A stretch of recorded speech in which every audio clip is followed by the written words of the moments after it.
Okay, so we'll get started now. Hello, and welcome to Wyzant's AP Computer Science A study session. I'm Fanit. I tutor with Wyzant, and today we're going to discuss AP Computer Science A exam and preparation. So let's start. So some things to note. I am always open to questions, so you can post them in the chat. This is an interactive session, and please let me help you. If at any point you don't understand something or want to ask me something, I'm here to help. Okay. So here's our agenda today. We first are going to discuss how the AP Computer Science A exam is different this year. And I can give you the slides, definitely. There's a question in the chat, do we receive a copy of these slides? I can give you the slides, and the whole presentation is going to be posted on Wyzant's YouTube channel, and the link will be given to you at the end of this presentation, also in the chat. We're going to discuss test-taking strategies for both multiple choice and free response questions, and also touch on how to study for the test and what concepts to review. Okay, so this year we have 3 different administrations. We have the first administration that is a paper administration in school, and then the last 2 are digital, both in school or at home. So for the digital exam, you have to note that you cannot handwrite or upload your responses. You cannot go back in the multiple choice part. That is very important because you want to pace yourself so that you do it at the pace that allows you to answer all the questions. So since you're not going back and checking back the answers, you're going to do it from the start. You can move among the parts of the current free response. So questions 1, 3, and 4 will be multi-part. And in between those, you can move between part A and part B. But once you submit your response, you cannot go back to any part of that question. And the exam starts when the directions appear. So this is for the digital exam. The format is your normal format. Section 1 is multiple choice. There's going to be 40 questions, 1 hour and 30 minutes, which works out to about 2.25 minutes per question, and it's worth 50% of the exam score. Section 2 is the free response, and this year, as you do it normally, you have 4 questions, 1 hour and 30 minutes, and 50% of the exam score. And there's no calculator allowed. I always get asked this question. So on the free response, you have 4 questions that they give you the format of the questions. Question 1 is going to be methods and control structures. So your if statements, your loops, methods, some kind of algorithm that you want to program.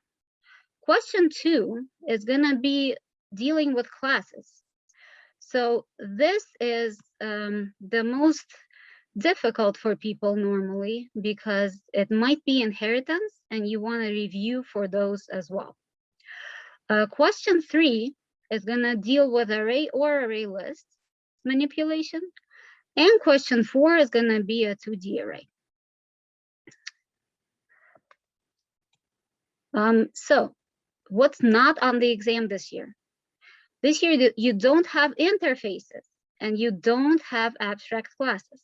So if you're practicing for your free response using the College Board website and past free response questions, note that you don't have to do those that deal with interfaces and abstract classes. So how can you tell? Well, there's going to be the word interface somewhere. There's going to be the word abstract somewhere. And there may be the word implements. So this is how you can tell that this question is not going to be on the exam sheet. So the important note for unit weighting. Not all units are created equal in AP Computer Science.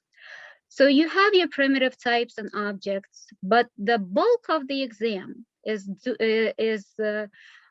dealing with the Boolean expressions and if statements, iteration, that means loops, and arrays and array lists and 2D arrays. So if you are in a rush and you have limited time and you want to use it wisely, of course, practice more on the parts that are more heavily represented on the exam. So another thing to note is that there is a Java quick reference available to you, and you should go through it and see that you know all the methods that are listed on there. So these are methods that you can use in your code when you're doing free response. And also these are methods that you want to know how they work for the multiple choice questions. So some common methods that you should know. In the string class, there are two substring methods. One takes one index. So that gives you the substring from the index that you're passing to the end of the string. So here's the thing. You can pass the length of the string here, and it's gonna just give you an empty string. This is a special case. For the other substring method that takes two parameters, you want to go from the index from to the index to. So the index 2 is not included. So again, you can pass the length of the string in that index, and that is not going to raise you any exceptions. The math class is static, so everything is called on the class. I have a question. How do you exactly use random? I'll get to it in a second. So the math class is everything static. So you have to call this on the class and not on an object. So you don't need any math objects to be created. So how to use random, for example, from 0 to 10. So random returns you a decimal from 0 inclusive to 1 exclusive. So if you wanted to convert that from to a value from 0 to 10, all you need to do is multiply that by, let's think. So if you multiply that by 10, then 10 will not be included. So you really want to multiply it by 11. So you do math.random, and then you multiply by 11, and that gives you an index in the range from 0 to 11. I mean, 11 exclusive, so 0 to 10 inclusive. So Arraylist class, you have the add method that you're adding an object at the index. You have the set method, and you have the remove method. So these all have special cases. The add method has a special case that you can add again to the length of the array, and that just adds to the end of the array. So you can pass an index that is outside of the array and equal to the length of the array. And then you can, for the set method, you can get back the previous value that was there before you set the value to the new value. So basically, set takes the new value, puts it in, and returns whatever it was before. And for the remove method, it also returns whatever was removed. Okay, so let me clear this. Clear.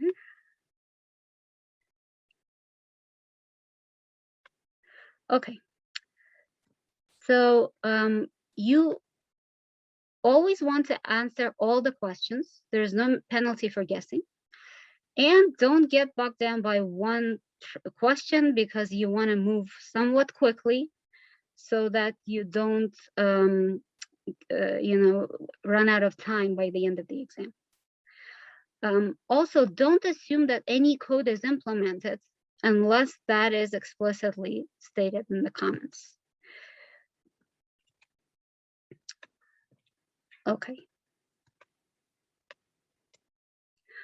So multiple choice strategies. Sometimes, like in any multiple choice test, you can rule out answers using pure logic. So if your answer choices are like these, and let's say you figure out that number 1 definitely works, then you can figure out that B is out and E is out, for example. If 1 doesn't work and you know it for sure, then there's no A and there's no option C and there's no option D. So that limits your possibilities, which is always good. Multiple choice strategies for loops, right? So basically you want to calculate how many times the loop is executed. And for that, we use something called the fundamental counting principle. So the fundamental counting principle states that if you want to find how many integers are between certain numbers, then if one end is included and another one is excluded, then you just subtract. So for example, for my top loop, I go from 1, but until it's becoming 10. So 10 is not included, and therefore, how many times will that execute? 10 minus 1, which is 9 times. For the inner loop, I have both ends included. So 1 and 5 are included, so I do go up to 5. So here I need to subtract 5 minus 1 and then add 1 again. So this is going to be executed 5 times. And since for each execution of the outer loop, there are 5 executions of the inner loop, the total number of executions is going to be 9 times 5, which is 45. So I know my count is going to be 45 at the end. So for array and loop exercises, you always can check the loop conditions and eliminate some answers. So here's an example. I take an array of 100 integers, and I'm moving through the loop, incrementing I by 2, and I'm going to be printing I times 3 for each of the indices. So what can I do to eliminate the answers? Well, all of them start with 0, so I can't eliminate by that, but I can see what the maximum value is going to be. So if your array goes from 0 to 99, the indices go from 0 to 99, and you're incrementing by 2, then the highest value you're going to get to is 98, right? And 98 times 3 is going to be 294. So at least I can eliminate A, B, and D. And then I can check that it's incrementing by 2 and it's multiplying by 3. So it's actually going to be 0, 6, 12. So that's going to be my answer. Also, do everything like a computer, not a human being. So as human beings, we are programmed to look for patterns. So in this problem, most people get the wrong answer because they start thinking like a human being.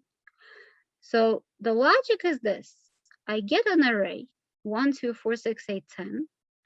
And then I start from index 1, which here is 2. And then I go and I divide that element by a sub 1, which is element number 1. So people say, oh, okay, 2 divided by 2 is going to be 1. And then 4 divided by a sub 1 is 2. 6 divided by a sub 1 is 3. etc., etc. This forms a nice pattern. It's B, they're done. Unfortunately, that's not the case, because if you look closely, once you divide that 2 by itself, the memory changes. So you have changed that element of the array to 1. And after, if you keep dividing the last elements, you're going to be dividing by 1 already. So that means all of the elements after 2 will not change. So the answer is actually C. For questions that do provide class definitions, you can read the question first, and then you can go back to the class definition to know what the question is asking. That way, you know what to look for in the class, because classes are normally big and they take a lot of space. So if you start from the question, it's going to be easier for you to navigate to the part that is really relevant to this particular question. And last but not least, do everything on paper.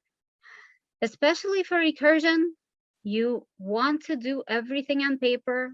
Loop tracing questions, you want to put your values, and then as you change them, either you do it in the table or you do it by crossing out the values. Array tracing questions, method questions, etc., etc. It's easier to do on paper, even though you think that it's going to be easier to do in your head, but on paper it works better. So that's my big advice. So for free response, don't reinvent the wheel. That means use whatever code is available to you. Normally, they do give some helper methods that help you do whatever you're supposed to do. Also, if you write some method in part 1, part A, then you can use this method in part B and assume that it works correctly. So that is also a big thing to note. Here from the 2018 free response question number 4, we have an array tester. And if I mean, this is an extract, so it doesn't have all the comments. But if you look at the original, it does have a lot of comments, so it's a little bit intimidating at first. But you can navigate to the method headers and you can figure out how to use them. So if you have the get column method to be implemented in part A, that means you have to implement it. But then you have the 2 methods here, has all values and contains duplicates. And it says implementation not shown. So if it says implementation not shown, that means these methods are implemented for you, even though you don't know how, but you can use them. And then the last question is to be implemented in part B. So this question asks for a get column method. So you're passing it a 2D array and the column number, and you're traversing that column of the 2D array, and you're getting that column values in a one-dimensional array, then you are returning the one-dimensional array. So this is a method that you can implement yourself. But then when it comes to is Latin, Latin square is something that, first of all, has no duplicates in the first row. Second, all of the rows below the first have all of the values that are in the first row. And third, all of the columns have all the values that are in the first row. So if you wanted to implement it yourself from scratch, that would be a monumental task. But you see here, it has all values, which takes the 2 arrays, and it checks one against the other if it has all values. And then it contains duplicates method that takes in an array and returns a Boolean whether or not the array contains duplicates. So in this case, the method becomes much simpler because all you do is first you check if your first row, which is passed here to contains duplicates, actually contains duplicates, right? So that's the first thing you do. And then you get each row below it and pass it to has all values with the first row and see if all the values of the first row appear in the second or and third, etc. row. And you have the get column method that you can use. So you use the get column method and you get columns one by one, and then you pass them with the first row again to has all values, and that returns you a Boolean. So in this case, the method becomes much, much simpler. So when you are in the free response and you see an instance variable that is an object, you think immediately that you need to initialize that variable, because here's an example from the free response question number 3 in 2016. It has a two-dimensional array of square objects that is called puzzle, and it is not initialized.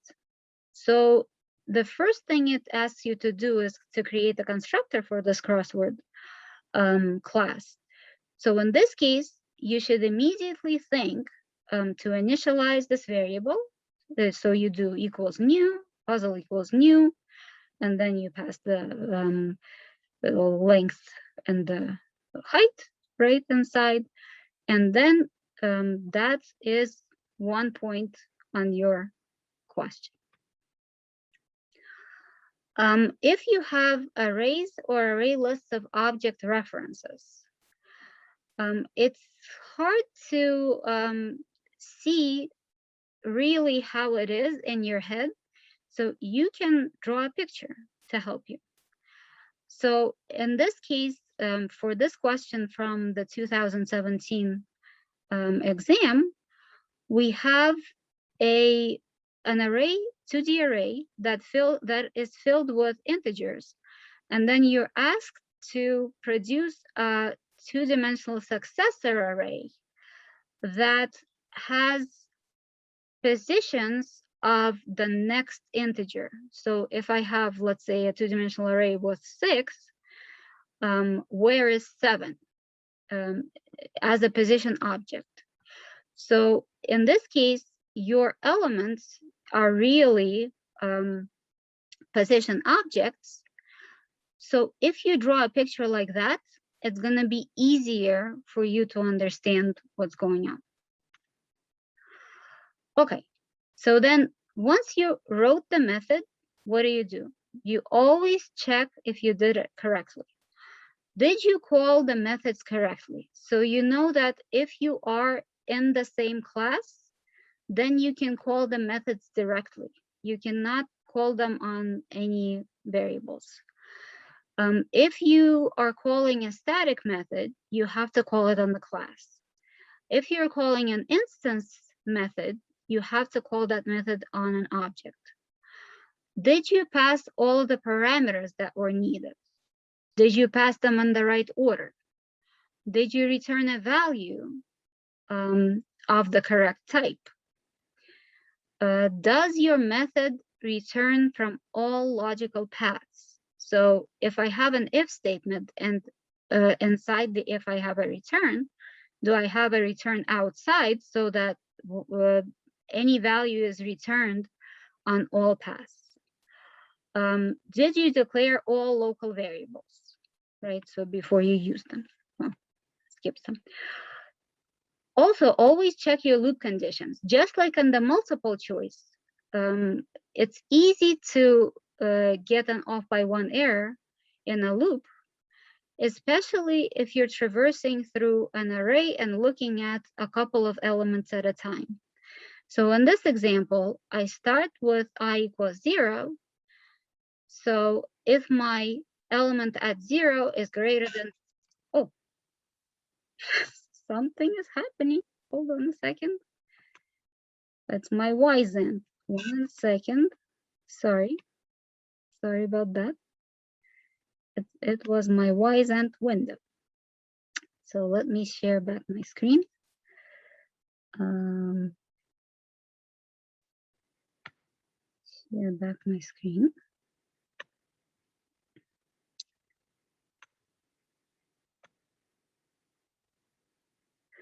Okay. So did I skip anything here? No. Okay. So common mistakes. If you're using equal sign inside the if statement, that's a mistake. You have to use double equals because the equal sign is the assignment operator. The double equal sign is a check for equality.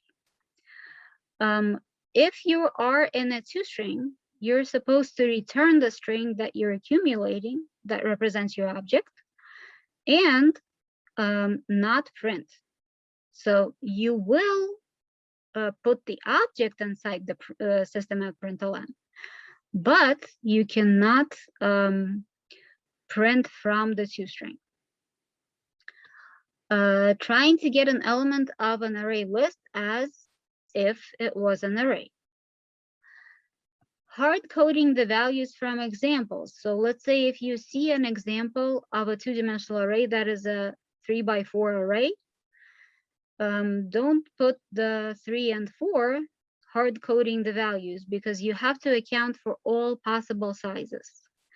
And normally they will give you a variable to use for the size of the array.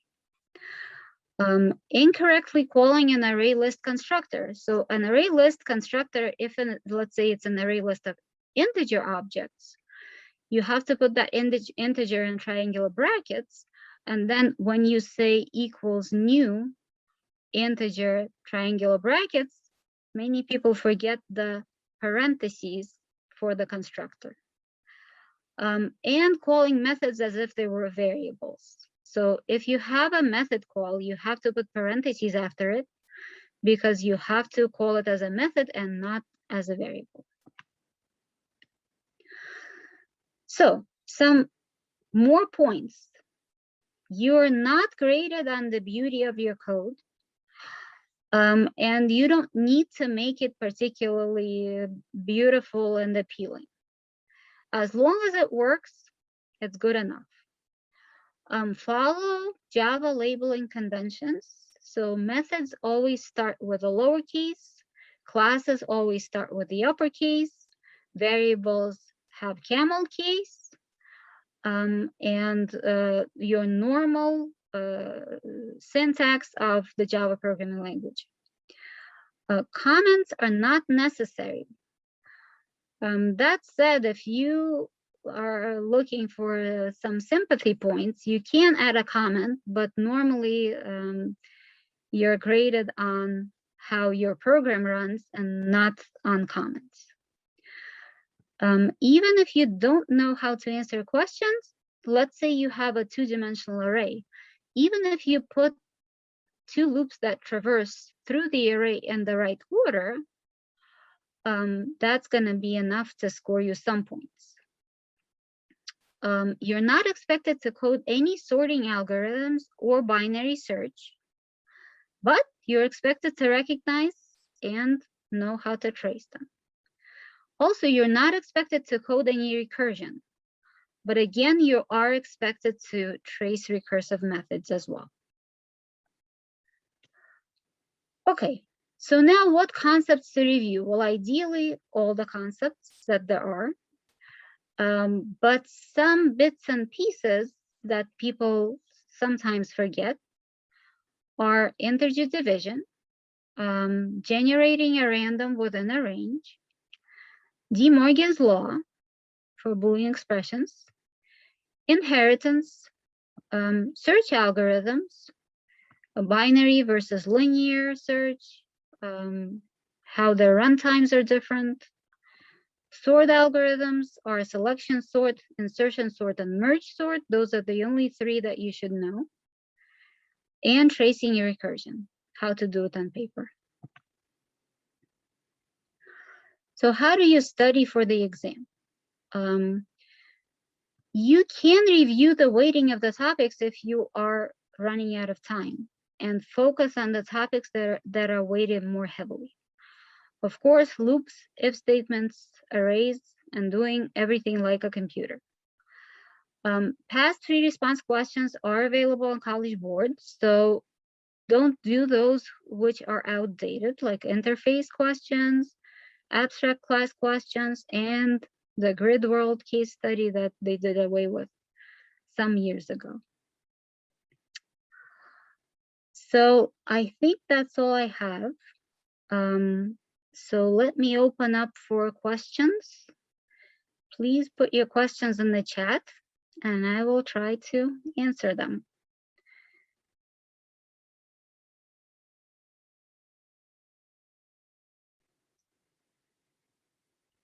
And let me actually go to my Wyzant board that was calling me before. So let me go there. And I can answer the questions better from there because there I can type.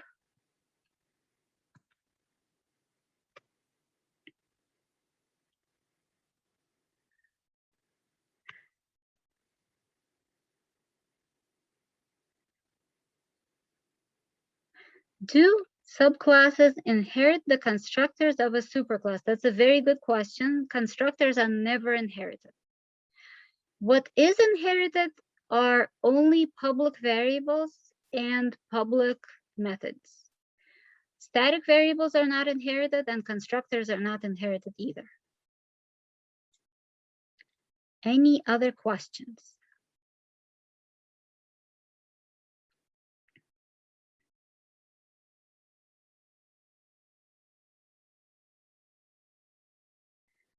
I also get a lot of statics questions normally. So what is static as opposed to non-static?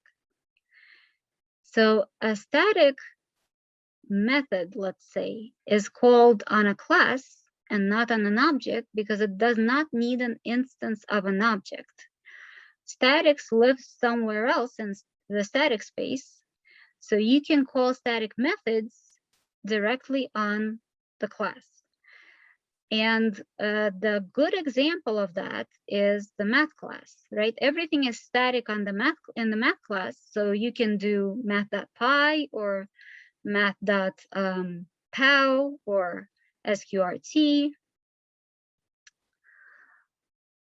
Okay, I have another question. How do I call elements on an array list? So let me show you the differences between an array and an array list. So this is how I do it within an array, right? So I have the integer array A equals new integer array, let's say, of 10 elements. So to get an element of the array, I have to do A sub I. In an array list, it's different because in an array list is an object, right? So I have to create it using a constructor. And let's say array list of integer objects. This cannot be a lowercase int because an array only has objects inside. So it can't have primitive types. So let's say B equals new array list of integer.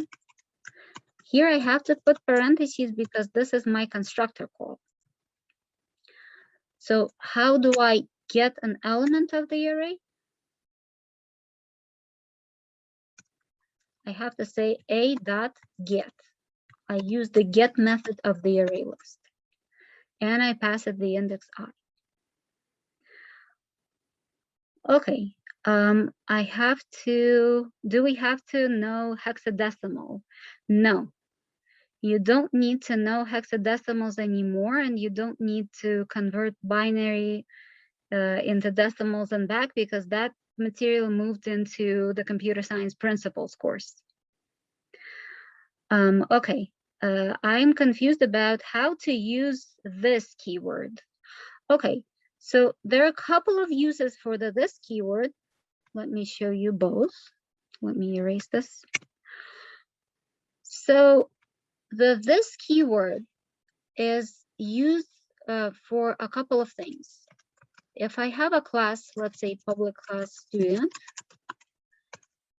and I have my, let's say, oh, let me get back in the text box.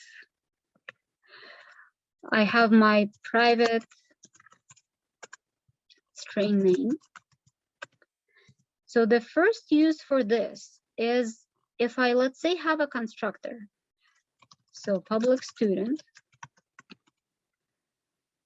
And inside the constructor, I take the name and I name it exactly the same as my instance variable. So I cannot say name equals name, because that means this parameter name will just be reinitialized with itself. So that is not possible. So in this case, to specify that I mean the instance variable name and not the parameter name, I have to prefix the instance variable with the keyword this. And this is a reference that all all methods, instance methods in a class get. So even though you don't see this reference in parameters, it is a parameter to every instance method. And that is the reference to itself. So basically, where am I? So this is the first use of this. The second use of this is, what if I wanted to call one constructor from another? So let's say I have now the second constructor, which is my default constructor with no parameters. Yes, I can say name equals blank, right? But there's another way. I can call the constructor on the top, and I have to pass it the name. So the way to do this is to use the keyword this, and then here in parentheses, I pass the empty string. So what happens here is if I call my constructor, it's gonna call this constructor and it's gonna pass it the parameter empty string. So, and that constructor is gonna initialize my instance variable here with the empty string.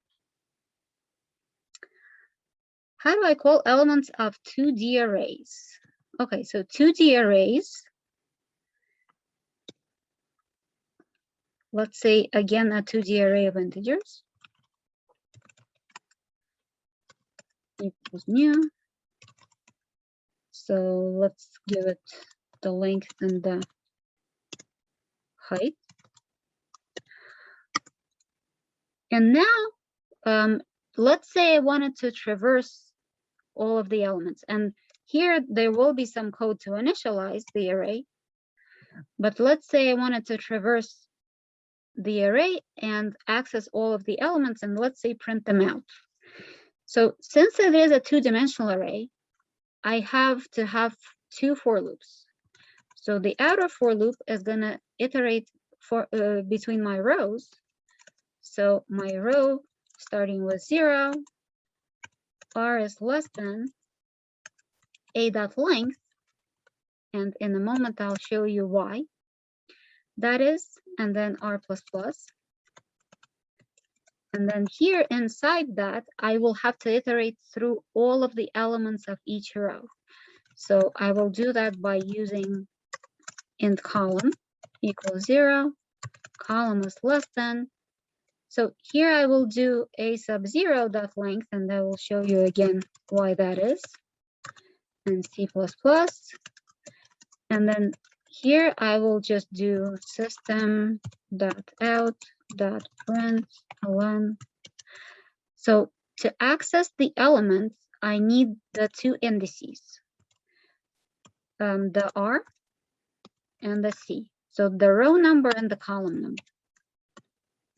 This is how I access elements in the 2D array. Okay, so what happens here? So here I have a picture like this. So my array A will have 2 rows and 3 columns. So 2 rows, meaning it's a two element array, right? And then each subarray is going to have 3 elements. So this is the picture that I have. So this is going to be my A. So when I set R to 0, this is my index 0. And when I go through the columns, right, I need to go until I hit the length of that row. So A sub 0 is this whole row. And if I get that length, that is 3, right? So this corresponds to 3, and the length of the actual 2-dimensional array, because it has 2 elements, is 2. So now when I access each element, let's see what happens. At first, my R is going to be 0, my C is going to be 0. So my row index is going to be 0, which is this row. And then my column index is going to be 0, which is this element right here. And as I move through the inner for loop, I will add to the indices of the column. So I will have C equal 1. And that element at row equals 0 and column equals 1 is this element. And then the element at column 2 and row 0 is this element. So once I go through these 3 elements, my C will become 3. So I am out of the inner for loop. So I will go back up to the outer for loop. And here I will start again with R equals 1, but with C equals 0. So R equals 1 is this row. And then here I will go again in row 1. This is element 1, 0. This is element 1, 1. And this is element 1, 2. So this is how I access 2D array elements. I need to give it the row index and the column index. And it will go to that row and that column, and it will access this element. So another picture that you may draw is just a table. And then the indices of the table are going to be 0, 1 here. That's the row index. So this is going to be R. And these are going to be 0, 1, and 2. Those are the column indices. Okay, I have another question. Can you go over extends? Yes, I can go over extends. Extends means inheritance. So if you have some kind of superclass, let's say again, public class student, and let's say it has a name, private string name, and maybe a constructor. So public student, this time I can just say n to avoid shadowing. So here I can just say name gets n. And let's say I have some methods. So maybe public double get GPA, something like this. So this is a method inside the student class. So now I have, let's say this is a college student, and now I have a graduate student that has to have more information than my student. So my student just has the name, and maybe it can calculate its own GPA. But a graduate student has to have, let's say, a dissertation name, advisor name, something else. So in this case, I can do my graduate student as a separate class, but that doesn't make any sense because it has some similarity to student. It also has a GPA and it also has a name. So in this case, I can just make it a subclass of the class student. And the term subclass, it's somewhat of a misnomer because normally when we say sub in real life, we mean something like subset or something like that. So, you know, a mathematical set of 10 elements, and then a subset will have a smaller number of elements. But here it's different. Here, my graduate student is not a subset of student. It has more information than the original class. So here I will do public class grad student. And to signify that it's going to be extending from student, I have to say extend student. So it will have, let's say, private string advisor. So constructors are never inherited, as we saw. So I would need to write a constructor here because I can't just leave it as is, because my top class has no default constructor. And if it does have a constructor with parameters, that means the default constructor is not going to be automatically provided by Java. So in this case, I will need to put in the constructor for my graduate student, grad student. And that maybe will take the name and the advisor. So what's the first thing that I have to do in here? The first thing that I have to do is actually pass that name up to my student portion of my class, because the name variable here in the student class is private. So I really cannot access it just as is. And as a rule, anything that is an instance variable should be a private instance variable if it pertains to an instance. So basically, if you have a student with a name, that name should be private so that there's no access to it from anywhere in the program.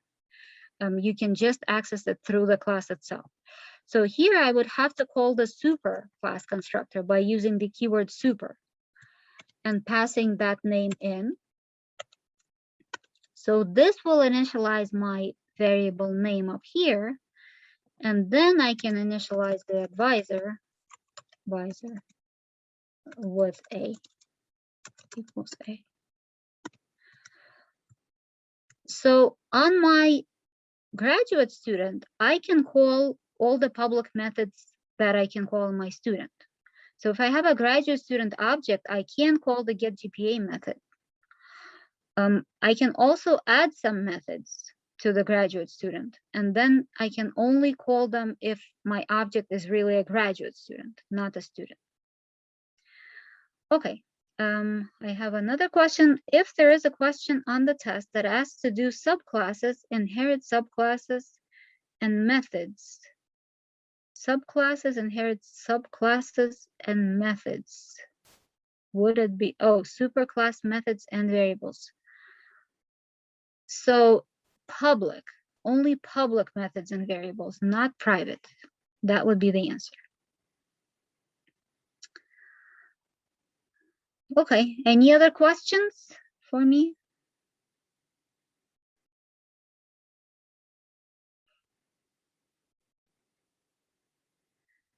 Okay, if there are no questions, then thank you for joining us today. Wyzant just dropped a link to the videos and to other study sessions that you can attend if you're studying for another AP test. So check out the full schedule that they dropped in the chat. And thank you for joining us.